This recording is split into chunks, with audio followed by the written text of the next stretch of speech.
Hi, in today's tutorial, I'm going to show you how to view notifications on your Windows 11.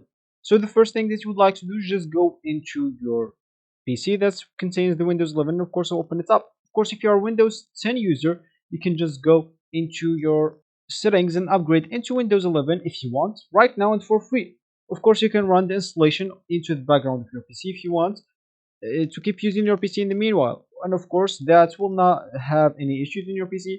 Your PC might be a bit slower, but it's not going to be a big problem, especially if you have a good PC, you'll not even notice the difference. Of course, once the download or installation is done, you'll be notified to restart or to reboot your PC.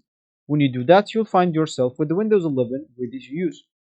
Of course, the upgrade from Windows 10 into 11 will not delete any personal files or any documents or any apps for you, so don't worry about this side.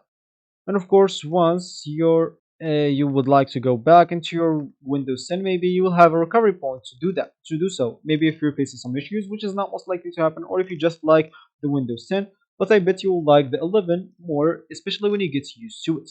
So as we said in the beginning of the video, is we would like to view our notifications. So we will just go and open your settings by clicking at Windows I, or go and open it with your regular way. So here, once you are here, make sure you are at the system and then click at notification. If you want to view the notification, of course, make sure if you have them on, the first thing that you would like to have them on, of course. If you have them off, you'll have to put them on.